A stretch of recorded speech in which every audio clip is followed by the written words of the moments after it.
and welcome to Oh God, What Now? I'm Ros Taylor. On today's show, with Keir Starmer more in battle than ever, what's Andy Burnham up to? The race for Deputy Labour leader is already down to two. Who are Phillipson and Powell, and how do they disagree? And with that in mind, we're doing a deep dive into the state of party democracy. Are political parties turning into personality cults, or do members still have the power to shape them? We were supposed to have a guest this week, but they had to pull out. Since there's no shortage of politics to chew over, we've brought in another of our own stable. First off is author of A Brief History of the World in 47 Borders, Jonn Elledge. Hi, John. Hello, I'm going to lean into self-parody and tell you, and literally the first words out of my mouth are going to be self-promotion this week, because they've just reprinted my first book, The Compendium of Not Quite Everything, that came out on Thursday with a lovely new cover and some new material. So I'm just letting everyone know, really. Go buy that. It's great. Is there a discount code, or there doesn't need to be, because basically it's selling like hotcakes, isn't it? Yeah, I have no idea how to. There is no discount code. Now I sound great. Now I sound really bad. There's this deliberate. Buy The Future of Trust by Ros Taylor. Yeah, no one else is. John, what qualities does an ambassador to the US need to have? This is a good question, which it feels like nobody in Downing Street has been asking themselves. I think, obviously, at the top of the list, they need to be able to have good relationships with both governments. They need a sense of where politics back in Westminster stands and an ability to represent that abroad. I'd say they need a measure of tact. A willingness to subsume their own desires and personalities into the needs of their country. And ideally, probably you also want someone who is not on the record calling a person convicted of child sex offences his best pal. Mandelson was always a slightly odd choice for this role, wasn't he? Okay, you could point to his experience as European Commissioner, which is not a million miles away from an ambassadorial role. Obviously, he has very good relations with Starmer and his key advisors, but he's also kind of too big a figure, wasn't he? He was never going to be able to do that bit of kind of disappearing into the job, which feels like quite an important bit of this ambassadorial role. It just feels like we shouldn't really know who a diplomat is. They shouldn't be a personality. So even before you get to all the Epstein stuff, I always think he was a bit of an odd choice. It kind of felt like he was the sort of ambassador that, oddly enough, Donald Trump would have appointed, which is not necessarily a great sign. I do also think, like, a lot of it does seem to have been his relationship with and function as a sort of mentor to Morgan McSweeney that lies behind a lot of this. There was a great bit in Politico's newsletter yesterday pointing out that basically, like, even other staff in Number 10 have been saying this is a terrible appointment. Are we sure we want to do this? Are we sure we want to stand behind this guy? And it's McSweeney who's been going to the mattresses for him. So I think we are going to see increasing chatter about whether he needs to maybe consider his position as well. Well, we can talk some more about Morgan McSweeney later, because I know you do have beef with McSweeney, don't you? I wouldn't call it beef. I would say it's principled opposition to. Trump's state visit to the UK is this week. Plenty of people will want to express their views about him. Will they get the chance? They will in a literal sense. There are protests planned in London on Wednesday and another in Edinburgh on Thursday. It seems highly unlikely that those won't go ahead. So they are going to be, very visible expressions of disapproval. My worry would be that we have seen the police given sort of increasingly draconian anti-protest powers. I do imagine there's going to be some overlap between the anti-Trump protests and, say, the pro-Palestine protests, which I suspect might give a disproportionate power to kind of like step in and start arresting people who cause trouble. But I do think it seems likely that Trump is going to get a good sense of what people over here do think of him. Good. And joining John is Guardian columnist Rafael Behr. Hi, Raf. Hi, Ros. You and I remember earlier instances when Peter Mandelson got too close to a millionaire and had to resign. Why didn't he learn? It's a good question, isn't it? The thing about Peter Mandelson is, he's not unusual in this respect, but I think he's a very extreme iteration of it. He's been right in the room where it happens, very, very close to power, close to Tony Blair, then came back in with Gordon Brown, cabinet minister, a European commissioner, a global lobbyist. So I think once you've had that taste of being behind those closed doors where real power is brokered, and crucially where there is an awful lot of money, and there's a sort of, and I don't mean that in a sort of to suggest that there's anything especially venal about it. I just think there's a sort of a habit of proximity to oligarchy, wealth and power together that is incredibly addictive and really hard to sort of recuse yourself from. I mean, and you see this with Tony Blair himself, actually. I mean, he does his, what he sees as terribly good works, I suppose. But there was a very long period after leaving office where he just seemed to be just wanting to hang out with really, really rich, powerful people. And I think, unfortunately, with Peter Mandelson, there is an element of that. It's the proximity to power that it's fun. And people like doing it, and people who are in the habit of doing it don't want to stop doing it. There was a very telling email in the batch that were released by Bloomberg yesterday, in which he was like, I'm having trouble getting flights to St. Bart's. And, I just can't, I might have to use my air miles to get to the US. And and it was quite so obvious he was angling for a seat on the private jet. It was just, ugh. Well, the interesting thing about this is it's sort of a recommendation for the Trump ambassadorship. And you can see why it might have seemed like a good idea. There's something so fundamentally weird and unorthodox and almost medieval about the court of King Trump.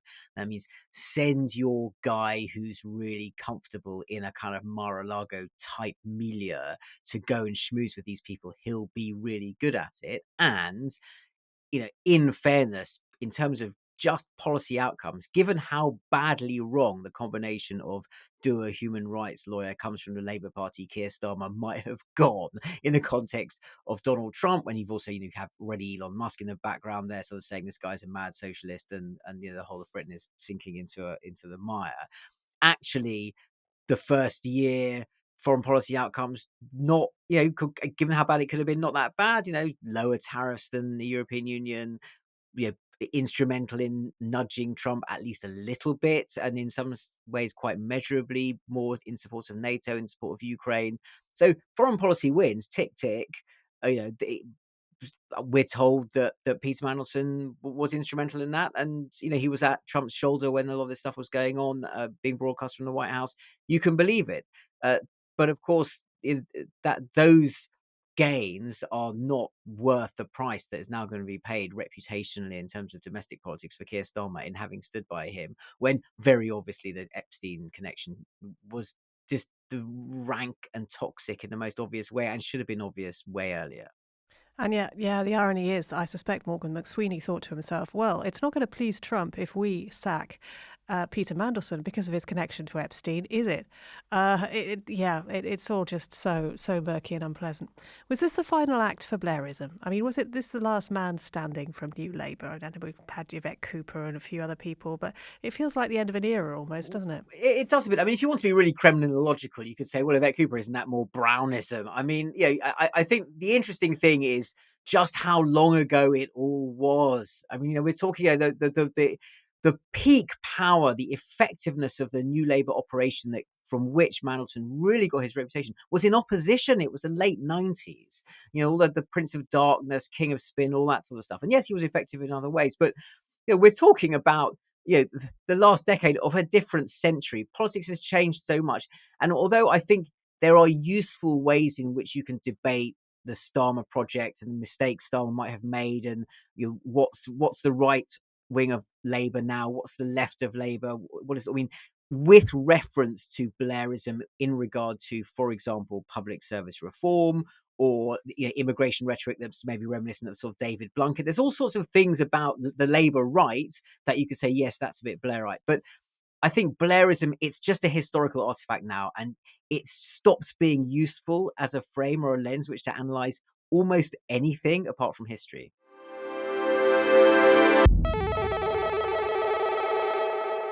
It didn't take long for the host of people talked about for the job of Deputy Labour leader to be whittled down to two: Bridget Phillipson, the Education Secretary, and Lucy Powell, who was sacked as leader of the Commons last week.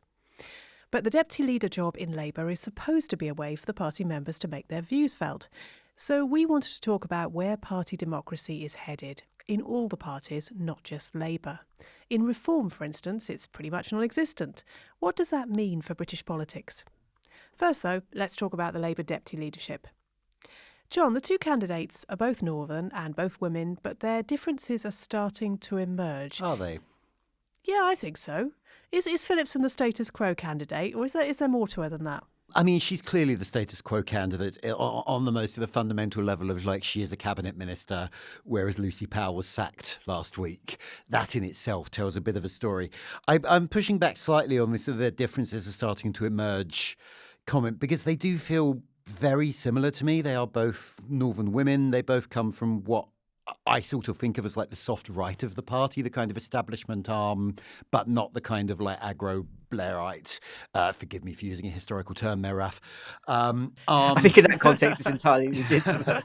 And they even, they have similar vibes. They even have similar hair.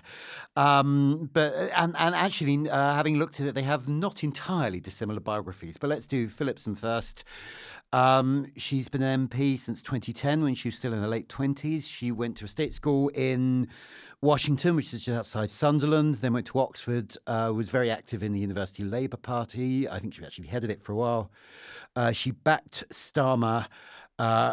She backed Starmer's leadership campaign from the start, and she feels quite Starmerite in her outlooks, in that she's kind of quite right on the right on a lot of cultural issues. She was an active member of Labour Friends of Israel. She's been quite gender critical. But her education policy has been more sort of left-wing and has had some Tory spitting feathers. She's kind of reduced the freedoms for academy schools and turned over things like admissions and curriculum. And she's been a very strong advocate of that on private school fees. So she kind of does sort of straddle the two wings of the party in the same way this government does, to the extent that it does.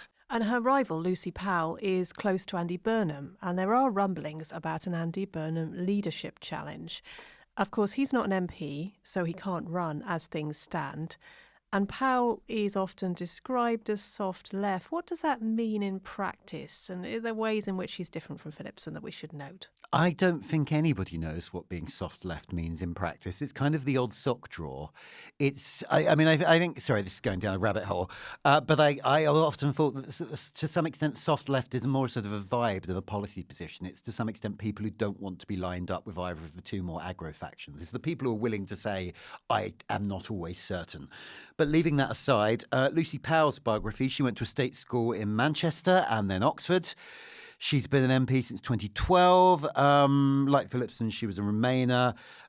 She was broadly anti-Corbyn, broadly pro-Starmer, very active in the Labour Party from a very young age.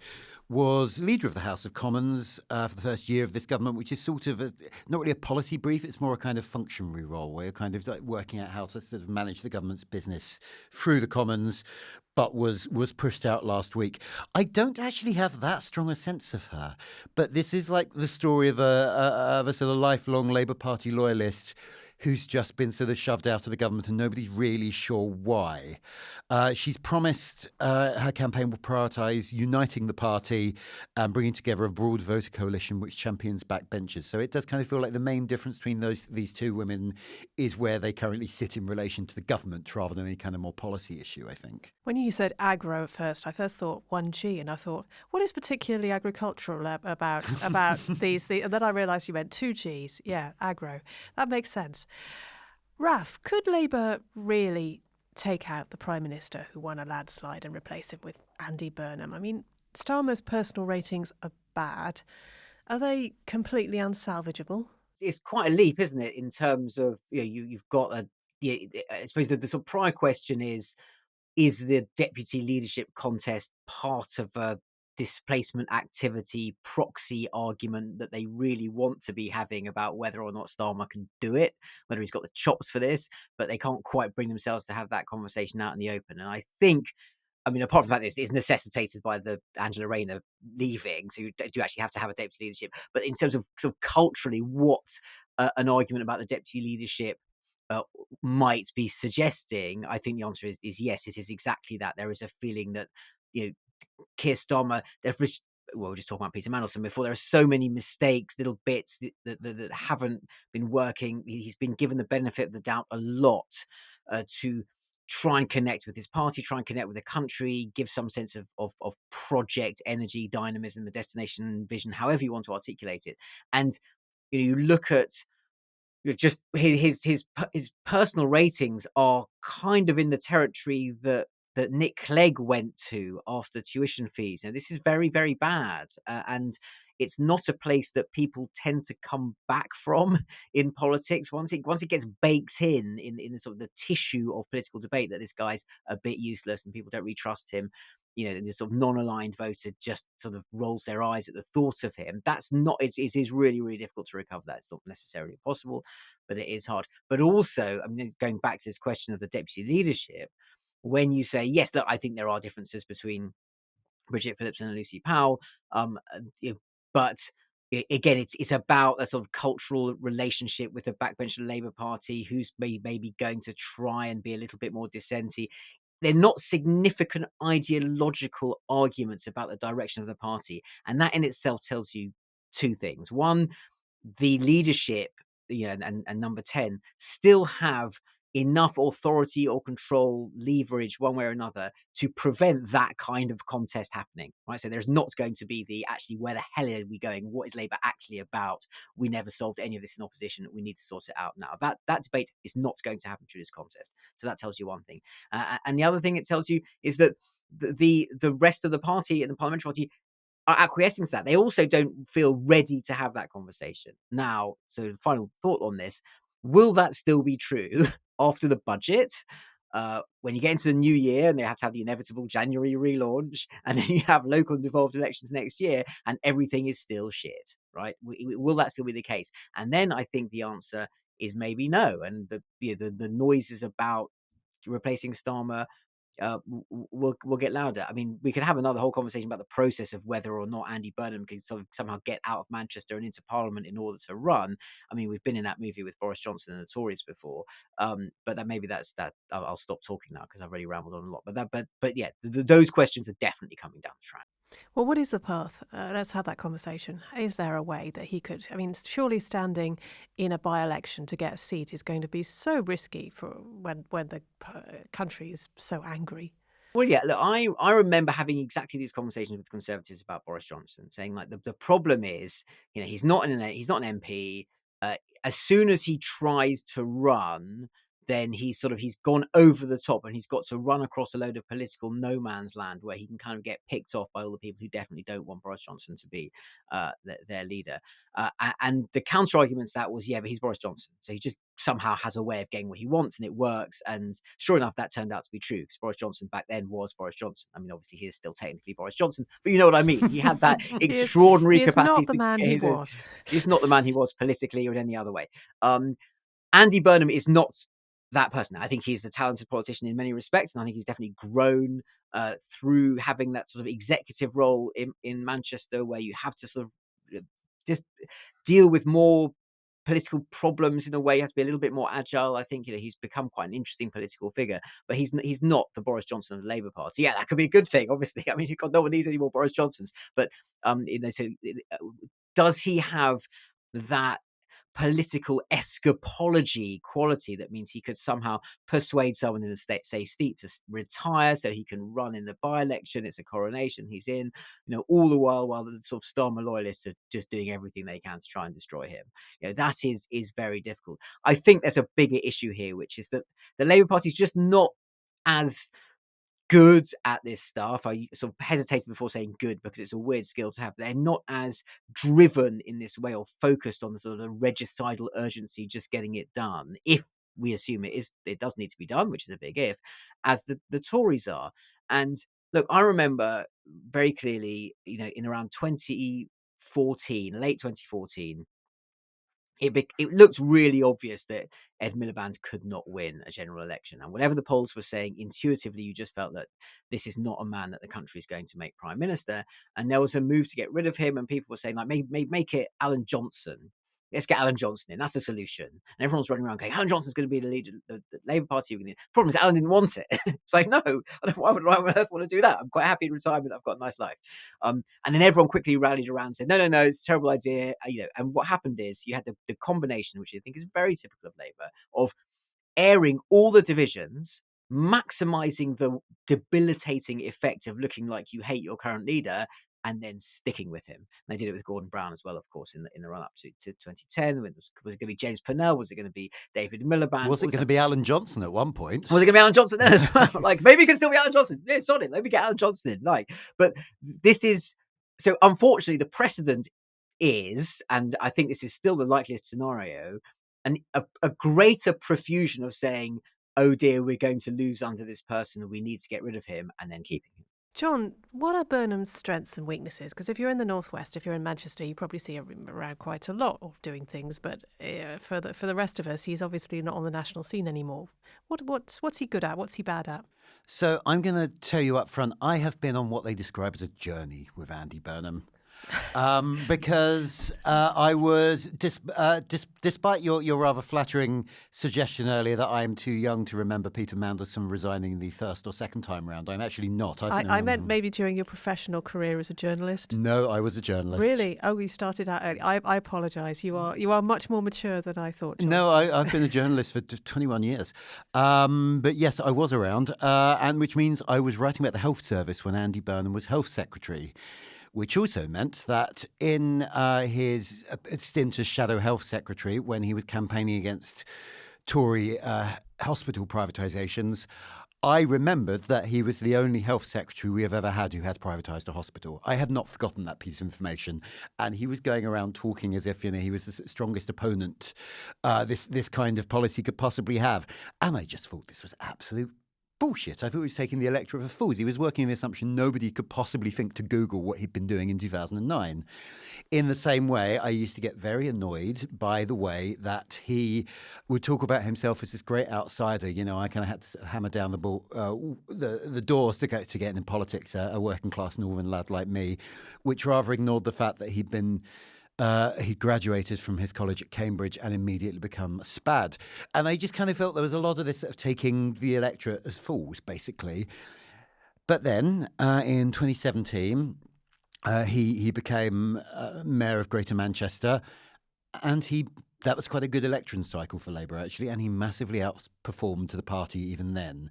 It turned out there's something about this guy that I couldn't see, but that clearly speaks to a lot of people. And I think, in office, that has been he's become very much not just a well-respected mayor, but also kind of a spokesman for an entire region of the country. He's a good communicator. To a certain type of voter, he is exactly what he was claiming to be that I couldn't see. And he now has executive experience. He's actually done a pretty good job of running Greater Manchester. With he's really sort of pushed back against homelessness in the city, reorganised the city's transport network, and he remains quite popular. So yeah, I think you can make a case against him. And as Raf says, it is actually quite difficult to see how he gets back to Westminster, just on the basic level of, even if there's a by-election, why would the party leadership let him run? They will find a way of stopping him. But actually, I think if he could get over those quite large hurdles, I think he could be quite good at it. I think he would speak to a lot of the country. And I think a lot of the things that I still dislike about him, such as the way he talks down London quite a lot, are actually going to play quite well in most of the country. Can I share my favourite Andy Burnham fact? Please do. Asked in an interview once to name his favourite biscuit, he said chips and gravy. Great that's weapons grade professional northernerism. I was actually at his campaign launch in 2017. And it was the most unbelievably Manchester thing you'd ever seen. The playlist was all Manchester all the time. It's like these spiral carpets and the stone roses. This was 10 o'clock in the morning, and there was a array of Eccles cakes and Manchester tart. It was so on brand. But then they kind of show this video of Manchester's history. And I found myself welling up. It played really well. They included the IRA bomb in '96, and just it ended on this great slogan of, we've rebuilt before, we can do it again. And I found myself genuinely sort of impressed by it. He does have something. I remember a civil servant who worked with Andy Burnham once, probably back in the Department of Health, actually, saying that this was back in the days, maybe unfortunate in the earlier stage of his career, but saying that working with Andy Burnham sometimes felt like that when you were revising with a friend for your A-levels and your mate kept saying, should we just sack this off and go and play football instead? Which again, I think actually is a recommendation in some respects. Yeah, I think that side of him, if it comes across right, could actually be really effective. He's clearly, sorry, we've just disappeared a rabbit hole of Andy Burnham anecdotes, but he's clearly a very nice bloke. Like, people like him. And actually, at that same campaign launch, I was tweeting sarcastically from the back, and his press officer came over and said, "Oh, I've been really enjoying your tweets. You've been having a good time. Andy says you never write anything nice about him. Do you want to meet him?" And got me 15 minutes with him, and I was sort of quaking slightly at like how this, and that was a very good strategy. Yeah, and that does point to, in all seriousness, a skill that you just can't imagine that anyone around Starmer or doing now, or Starmer himself being up for it. Who's fallen by the wayside in this deputy leadership contest, but maybe should have been a contender? Well, I mean, there's different questions, aren't they? I mean, there were lots of names originally. What the person who actually stuck with it from the left and didn't get enough nominations to get on the ballot is Bel Ribeiro Addy, who performed backbench Labour MP, performed the function of representing the sort of socialist campaign group in the way that back in the day it was Michael Meacher had to go, Diane Abbott had to go, Jeremy Corbyn had to go, and then accidentally won and became leader of the Labour Party. But so a sort of, as it were, the pre-Corbyn normal service has been resumed in that respect. In that Bel Ribeiro Addy just didn't get onto the ballot, but sort of stood up and said, you know what, maybe someone from the more radical left ought to be involved in this, and isn't.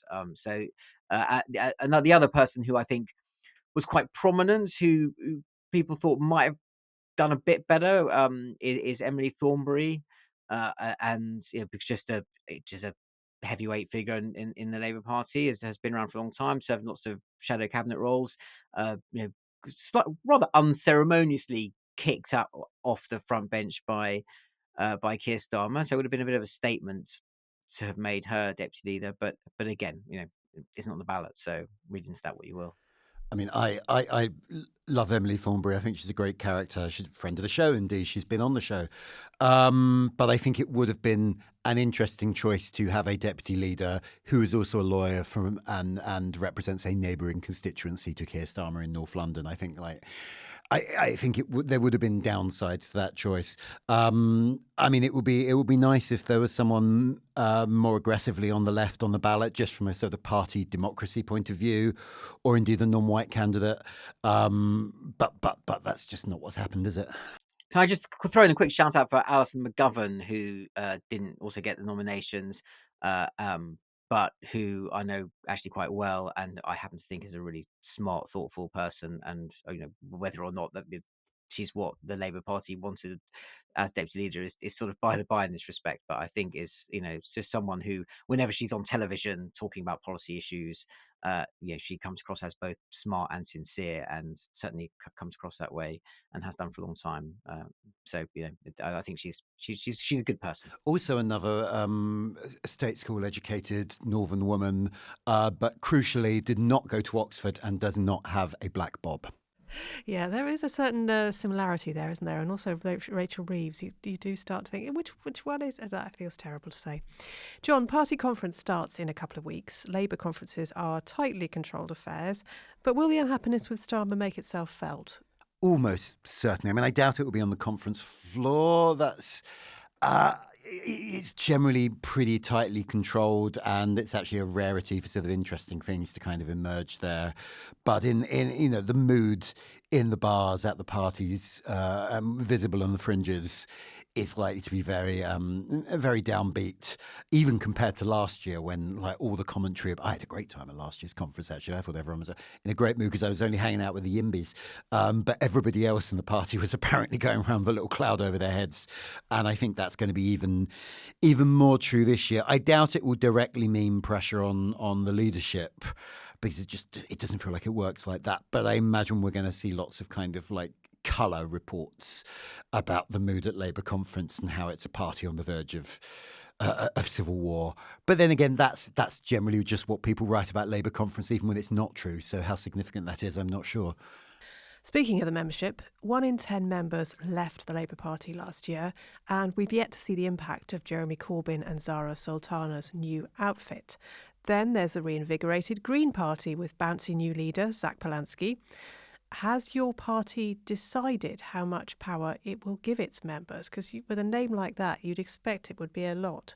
So there have been a couple of very well reported pieces on the party this last couple of weeks, one of which by Sienna Rogers for Politics Home.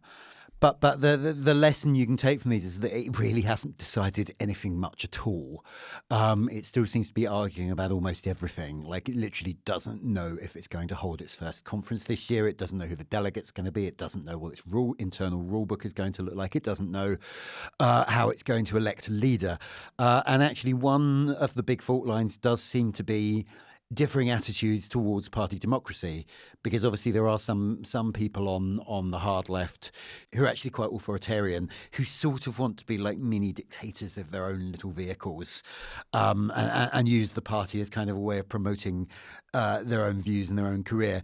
There are others who think it should be a genuine bottom-up movement that kind of like sort of rebuilds socialist ideas from the ground up. Like, you kind of go out there into communities, you kind of like help people and show like this is what left-wing politics can do for you. This is what the state should be doing. There's a quote that's always stuck in my head from some Radio 4 discussion program about 15 years ago, which explained that the reason Hezbollah was popular in southern Lebanon was that it was basically like the armed wing of the Liberal Democrats, in that it would go door to door going like, hello, we're from Hezbollah and we're here to fix your windows. And that kind of grassroots political action, not in quite the same situation as with southern Lebanon in the noughties, but nonetheless, that kind of action is maybe how you sort of rebuild the socialist roots in this country that no longer has a Labour movement. So I think like that is kind of where one of the fault lines is going to be in this party. And apparently this is one of the reasons that Corbyn and Zara Sultana have fallen out a bit, because Jeremy Corbyn, whatever his other flaws, is actually a genuine believer in party democracy, and he kind of thinks it should be. That is kind of the point of the movement, whereas Sultana and others kind of maybe have a slightly different attitude to how it should work. And they don't have an answer to any of this yet, do they? Raf, Zach Plansky won a thumping majority. I think it was 85 to 15, but less than a third of the Green Party members voted in the contest at all. So he has an overwhelming mandate, but also he doesn't. What might be going on here? It's very hard to know, why people who don't vote because they haven't voted, so you don't know what their opinion is.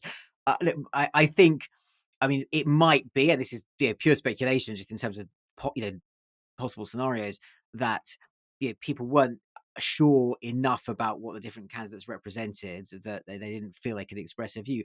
My guess, and a little bit sense from talking to people who are Greens, is that, and I think there's some slight underreported element of this, is that there are probably people who are wary of Zach Polanski for reasons that have been discussed on this podcast a lot in the past. The sort of left populism slightly alienates the slightly small c conservative, Tory-ish, green, NIMBY bit of the sort of conservationist Green Party. The whole hypno boob thing is a liability. The being anti-NATO again. There are problems with Polanski, but also just getting noticed. Having some. He does have charisma. He's quite effective as a performer. Versus, in particular, the fact that there were two leaders before. The joint leadership thing. Carla Denyer and Adrian Ramsey. There was people couldn't remember them in combination or individually. I know someone who's very involved in politics saying, if you could show a picture of Adrian Ramsey and say, and his name rhymes with Badrian Bamsey, and they still wouldn't have been able to identify him as the co-leader of the Green Party. So just having just one person who does the job, kind of conspicuously, was in itself an improvement for the Green Party. And so I suspect there was an element of that. It's a slightly desultory, well, we've got to at least have the guy who can just get some cut through. And that does speak to the broader theme here about, on the one hand, yes, party democracy and a joint co-leadership feels kind of cute as a sort of, you can have different wings represented and it's all very effective and you can do it all by committee and isn't that fairer? But actually it's politics and people want a leader and they want a leader who they can remember. And that tension, I think, was expressed in that contest. And I think personally, from the Greens' point of view, they probably made the right choice in that respect. I wouldn't want to make Polanski Prime Minister. I'm not going to vote for him. But I think in terms of having a leader who gets you noticed and gets you on television, that might actually be better than the opposite.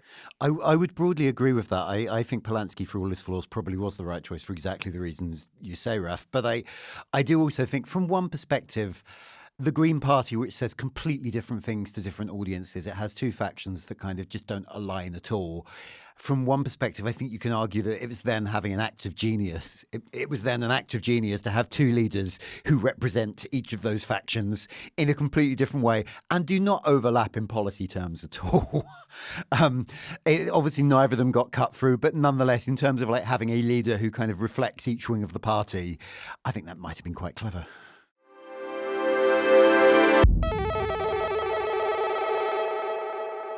Raf, what's the dynamic between the membership and the Parliamentary Party and the Tory Party? Because the membership wanted Kemi Badenoch, just like they wanted Liz Truss.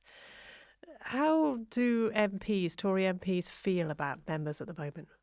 Well, this has evolved over time. It wasn't that long ago that, I remember one Conservative MP, relatively young Conservative MP, saying that a much older grandee had said to him when he started out, "Oh, the thing we really want to do is find yourself a constituency with where the local association is dying and there's no one there, and they'll turn up and they'll bring fairy cakes and lick envelopes and they'll completely leave you alone." And it was completely normal in the Conservative Party to just sort of hold your membership a little bit in contempt, and they would just do what they were told, and then and David Cameron was able to take advantage of that a little bit with his A-list, but he then started to run up against the beginnings of Tories wanting to feel a little bit more the way the Labour Party does, and I'm thinking, actually, no, this is our party, we own it, we get to have a say on all this stuff. I mean, there's a whole irony there about how one of the A-list candidates who was parachuted in and stirred up a lot of trouble on the ground was actually Liz Truss in Norfolk, but that's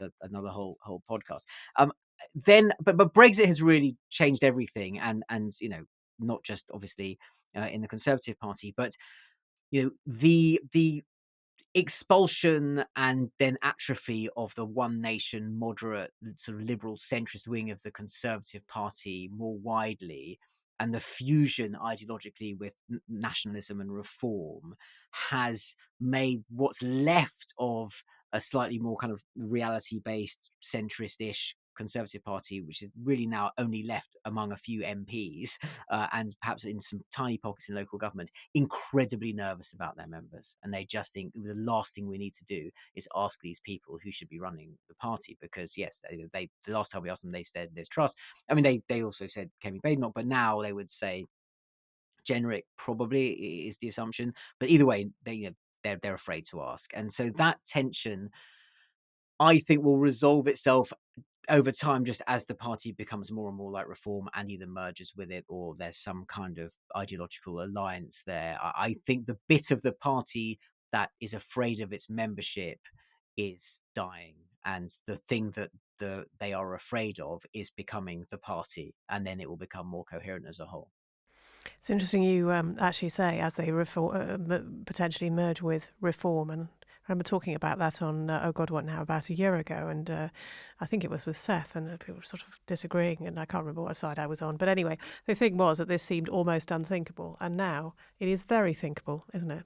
Well, it's interesting. I was having a conversation with a quite senior Conservative about this very recently, who kind of surprised me with the confidence he had that that there would be, it wouldn't even be a merger, it would be a tipping point where, and I'm not saying this is necessarily true, I mean, people have all kinds of crazy ideas in politics, they might, they often express them with tremendous confidence, and you think, oh, this person seems to know what they're talking about. But it was the plausible argument, I thought it was interesting, which was that you're going to reach a tipping point next year where enough Tory MPs think, how am I going to carry on having a career in politics, right? Who can give me a seat? Who can give me a job?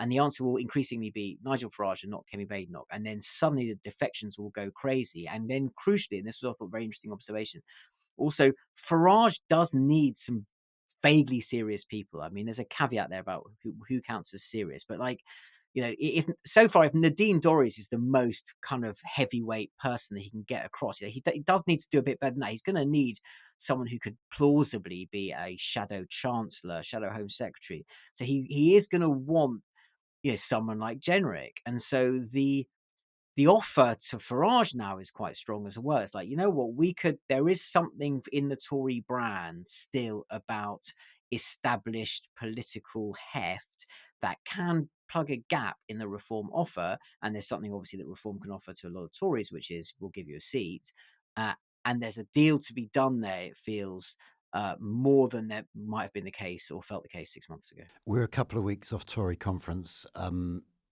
If they were going to announce a rash of defections, it feels like that would be the time to do it. You kind of kill the Tory news cycle by just having a stream of MPs switch that week. I've no inside knowledge to suggest that will happen, but it would not massively surprise me. I think, I think a lot will depend on obviously how bad it is in next year's local and devolved elections, and how good it is possibly for Reform. So if Reform suddenly do well in Wales, for example, where Tories have had a go at it and Boris Johnson got them up a bit better, but if you're a Conservative and you're thinking, well, hang on, this is, or even in Scotland, this is terrain that has been completely off limits to us for ages, and yet a man who has kind of the same politics as us is leading a revival there. That's a big incentive to jump. Back to party democracy. John, the Lib Dems, like the Greens, are very proud of their party democracy. How do they elect their leaders? So, yeah, party democracy really does kind of run through the Lib Dems like a name in a stick of rock. So, like, when a leadership campaign can be triggered in all the usual ways, including a vote of no confidence among MPs, but it can also be triggered by the request of 75 local parties, which is not something you see in Labour or the Tories, I believe. Also, there is a rule that they have to have a leadership contest within a year of a general election, which again is kind of prioritising party democracy over, some might say, good sense. To get on the ballot, someone needs nominations from 10% of sitting MPs, which hilariously after 2019, when there were only 11 Lib Dem MPs meant they needed one friend. Or they can get, plus they need 200 members from 20 different local parties. Then there's absolutely no electoral college. It's just one vote for every member, I believe, and they use alternative vote. Also, because it's a relatively small party and because Lib Dem conference is a quite convivial affair, there's a fairly high chance that any sort of active member of the Lib Dems is probably going to know the candidates. They will at some point have been having a late night drink with them. So it's quite a different vibe to the contest you get in the Labour Party. How did it work for them, this kind of democracy during the coalition years? Well, I mean, it depends how you want to answer that question. I mean, the obvious answer is incredibly badly, in that it turned out to be completely irrelevant because, officially Lib Dem policy is set on the conference floor. The leadership just has to accept the policy the members vote for. That is the rule. However, what the Lib Dems did in their stint in government was determined instead by the coalition agreement, which was, and it was, the negotiators in the room with the Tories who were deciding which bits we're going to stick to and which bits we're going to give up. So, when push came to shove, it really didn't matter that much. And there was a lot of dissatisfaction in huge swathes of the party about not just tuition fees, but huge other numbers of policies that were immediately abandoned once there was a sniff of power. But just with the mechanics of this stuff, that seems pretty much inevitable to me. It's also not clear that it's bad. Like, I do not want government policy being set on Lib Dem conference floor. I quite like the Liberal Democrats in the kind of I think I in the way I like an ugly dog, say. It's just there's something cute about them, but I do not. But they're a bit mad. Like there was a debate. Sorry, Lib Dem listeners. Sorry, ugly dogs. But there was a debate at last year's conference, I think, where someone kind of came out and made a barnstorming speech about how the party didn't have a position on Taiwan and it urgently needed one. I just thought that's not true, is it? Like what happens in the South China Sea over the next 10 years is not going to be determined by the debate in this room. So it's baffling to me. It's quite a sort of. It always feels a bit sealed knot, like they kind of want to play at politics, but it doesn't really sort of interact with government. It's also not clear to me that party democracy is a good thing. As Raf has alluded to, party democracy gave us Liz Truss as Prime Minister. That was bad. Raf, Reform doesn't really do eternal democracy. It's not compatible with the cult of Nigel Farage. But over the summer, they did announce a new board that would, as they put it, continue the democratisation of the party, which sounded vaguely, Soviet easing up a bit. Is even Farage starting to get embarrassed about the control he wields over it? I think embarrassed is a strong word in the context of Nigel Farage. I'm not sure they're probably well acquainted, those two things. I think it was certainly awkward that the reform before some changes introduced relatively recently, was a private limited company in which Nigel Farage was the main shareholder. Right, so it wasn't even really a political party in the way that we normally understand. It was just a company, and it was just like a giant fan list, and people just paid money in to be part of the Nigel Farage fan club, and that was awkward, and also had all sorts of other implications in terms of you know how you legally operate in British politics. So they've sort of regularized that, and it's now a not-profit company sort of secured by guarantee, which essentially means that there aren't shareholders. It resembles more a sort of basically a kind of charity, except it's what it's doing is running reform rather than good works. That's perhaps any reform listeners, if you've got any, which I doubt, might be offended by that characterization. But look, is Farage still entirely in control? Of course he is, and the fact is, as you say, is internal democracy compatible with the cult of Farage? Well, it doesn't really matter because he is the movement and the party. So UKIP, when it was Alan Sked, was nothing. UKIP, when it was Nigel Farage's UKIP, changed the face of British politics. When Nigel Farage left UKIP, nothing again. Right, Brexit Party, same. Reform, Tice as leader, Farage steps in, changes the face of British politics. Right, so it's pretty clear what's going on there. And then you look at this new board structure that they've got, and you do, which I suppose technically means that there might be some structural democratization. You look at the rules for how a leadership contest might happen, and it turns out that what happens is the rules of the contest and the process will be determined by the board as and when. And basically what it means is that there's no contest. There's Nigel Farage, and for as long as he wants to be leader, he can be the leader. And if he ever stops being leader, that's going to probably be the end of reform, right? So it's all a bit of a Potemkin village. There's no democracy in reform, meaningfully in terms of determining what the policy is or what their position on stuff will be. Yeah, it's Farage's ball, and if he takes it away, there's no game. Do party members want to do the hard yards anymore? I mean, turning up to meetings, leafleting, deciding what the party policy is on Taiwan. Do they want to do that anymore?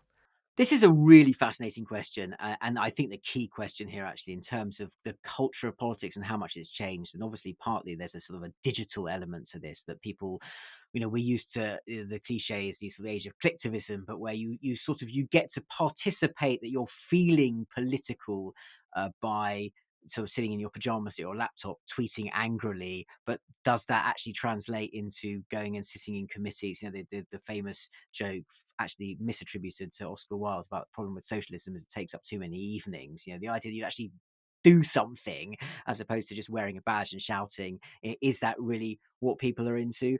I mean, the culture has changed a lot. The Labour Party emerged from the trade union movement and the requirement to have parliamentary representation for working people, and it was a mass movement in that sense. The Conservative Party came from the Conservative associations. It was a mass movement. We were talking millions of people.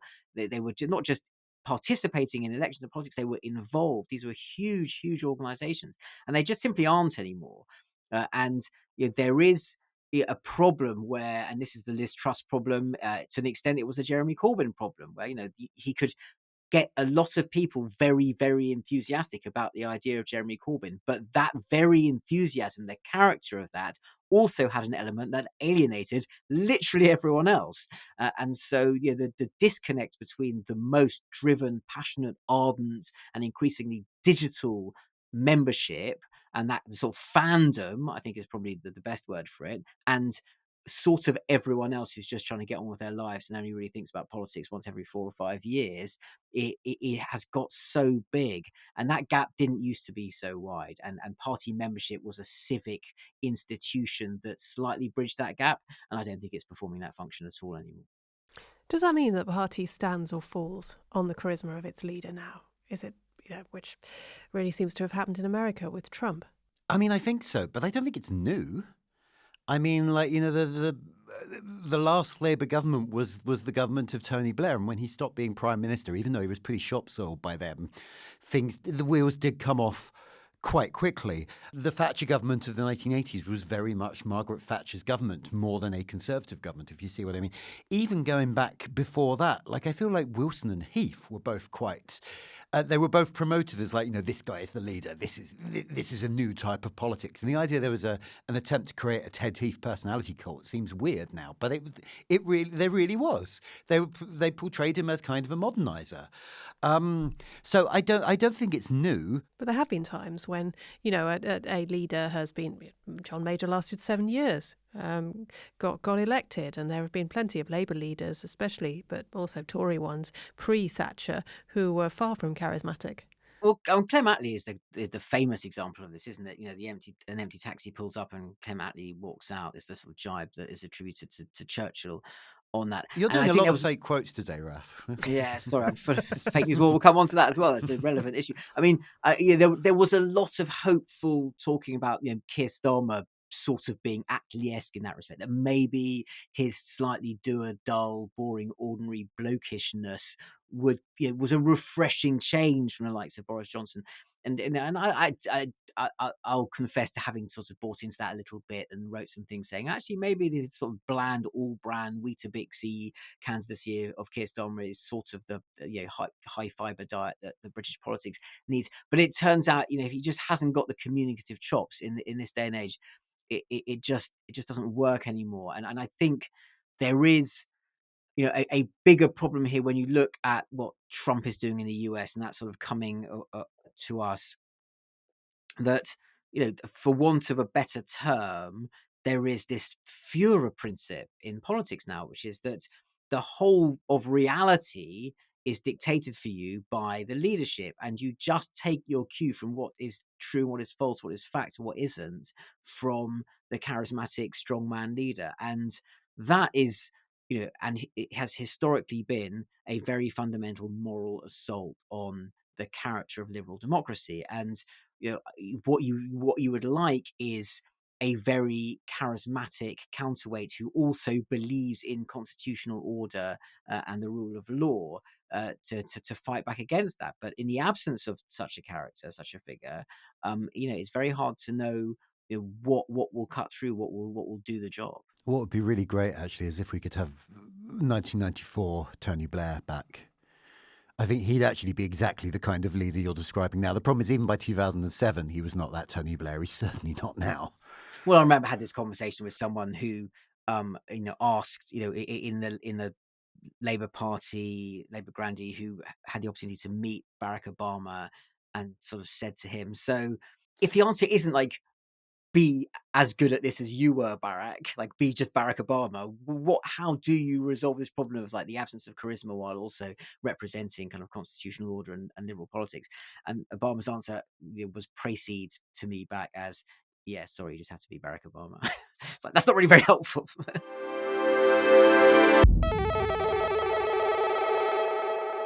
Time for a change of pace with But Your Emails, where we try to answer questions from you, the listeners. And this one's from Alex. They ask, what are the panel's suggestions for what the new Corbyn-Sultana political party should be called? The world's on fire and I'm a bit worried about World War III breaking out, so I'm asking a light-hearted one. So sue me. It's okay, Alex. I reckon Corbyn and Sultana won't be offering any of us a nice little consultancy gig, but we'll generously weigh in anyhow. John, what would you call your party? So I've spent the last couple of hours trying to think of a funny answer to this, and I've got absolutely nowhere. And I think that may be because I too am worried about World War III breaking out, and it's not really conducive. I mean, like, they do have this problem that, like, it is not clear what they stand for, which principles they're going to prioritise, or really much of anything. And also, the word socialism is kind of a bit tarnished in this country by the existing SWP with its many problems, especially around women. So I think actually probably their best option would be to copy Germany, where Die Linke means, as I understand it, the left. Oh, I see. Can I come in there, because I think they should do the exact opposite. You think they should be the right party? Yeah, well, no, it's exactly, a bold take, Raf. No, exactly, because, like, okay, let's hear me out on this, right? So So one of the smart things about calling reform is everyone thinks reform is kind of a good thing, doesn't really mean anything. It also implies moderation. It's basically the opposite of what the party actually is. They're not reform. They don't reform anything. They want to burn everything down. They don't call themselves the arson party. They call themselves reform, which is changing things. And also it answers the question of what do we need? We need reform. It was a very cleverly chosen name. So I think that, so first of all, what do you want? You want to choose like a vague principle that everyone can kind of get behind. So they could call themselves, they don't want to call themselves the Equality Party because, similar to the reasons that John said about socialism, that it pitches it perhaps in a way that doesn't reach far enough across the aisle. But you could call yourselves justice or freedom, just something like a good value that people say, yeah, I'm kind of, who's against that? No one disagrees with that. But if you call yourselves we're right, that's like, you can say it implies like you're just, implies you're correct, but also it suggests right wing, and everyone knows they're not, and it would just like mess with everyone's heads. So I think they should call themselves a right party. I'm sure it'll end up being some abstract noun suggesting movement. It'll be Justice. something like My money's on justice. It'll be something like uplift, or worse, together. It's going to be ghastly. I was actually thinking of momentous because I think they could move on from momentum to be momentous, but they won't go with that. Why don't they just do something really incredibly difficult, whether people aren't even entirely sure what it means? Just like really go out there, like call themselves like serendipitous, something like that. No one could spell that, Raf. Exactly. Just like really like lean hard into what even is this party? What does it actually represent? Contemporaneous. Okay, well, we've given our advice. Hope that's good enough for you, Alex. If you've got another question, just send it in. You don't have to be a patron. The address is still info@romaniacs.com in honour of the good old days.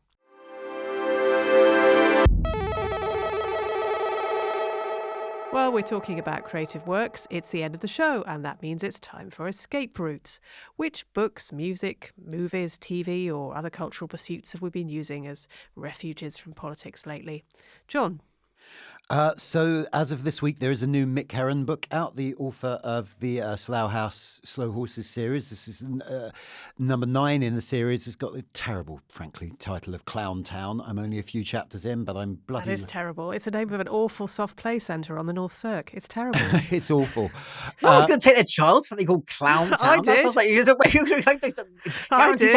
terrify your child. Sounds like a horror movie. No, thank you. Anyway, leaving the title aside, the book is wonderful thus far. I'm only a few chapters in, but I love these characters. I love this world.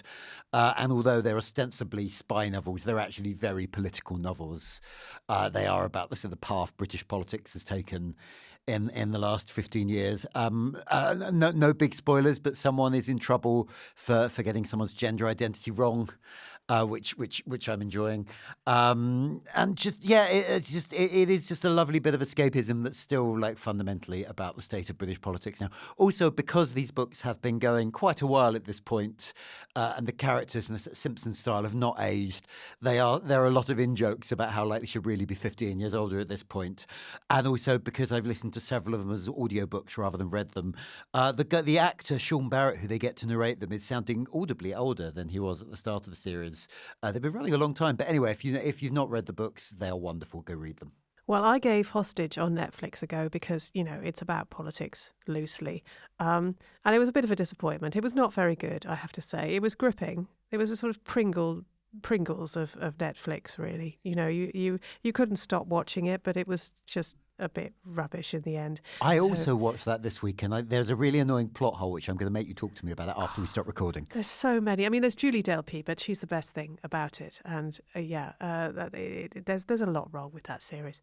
So I ended up rereading a book I read as a teenager, Waterland, which is by Graham Swift. It's a novel about set in East Anglia. And I highly recommend that. Everyone should read books that they originally read when they were an adolescent because they're so much better second time round.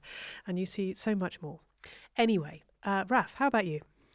Last time I was asked this question on Over What Now, I mentioned that I was performing in a band. We were playing sort of slightly folky, bluesy stuff. And as a result of learning all the songs I had to learn for that and practicing various things, my Spotify Discover Weekly algorithm has decided that I really, really like folk rock. And actually, I don't that much. But it turns out on this occasion, I was in a slew of things like with far too much banjo on them that I really didn't want to listen to. There was one recommendation from Spotify, artist I've never heard of before, called This Is the Kit. And this is the Kit. It's a sort of band name of someone called Kate Stables, who is a contemporary folk singer musician, and really enjoyed it. Really great. It was one particular song. I mean, the whole album sounds quite nice. There's one particular song called "Our Socks Forevermore," and it's a really, really lovely song. And it just, every now and again you hear a song and you get to the end of it, and think, I'm just going to go back and listen to that again and again because it's a really, really nice song. So this is the Kit, "Our Socks Forevermore." Oh, that's lovely. Thanks so much. And that's the end of the show. Jonn. Thank you. And Raf. Thank you. And listeners, we'll be back next week with our usual guest-led deep dive. We're covering day-to-day politics on the Friday edition, so don't forget to subscribe. And if you back us on Patreon, you'll get Friday's show on Thursday, as well as the irreplaceable warm feeling of supporting independent podcasting. Follow the link in the show notes to find out how. Don't forget, if you've got questions for the pod about anything at all, then send them to info@remainiacs.com. You might make but your emails. And if you have a moment to give us a 5-star review on your favourite app, then please do. It really helps. Thanks for listening. We'll see you at the end of the week.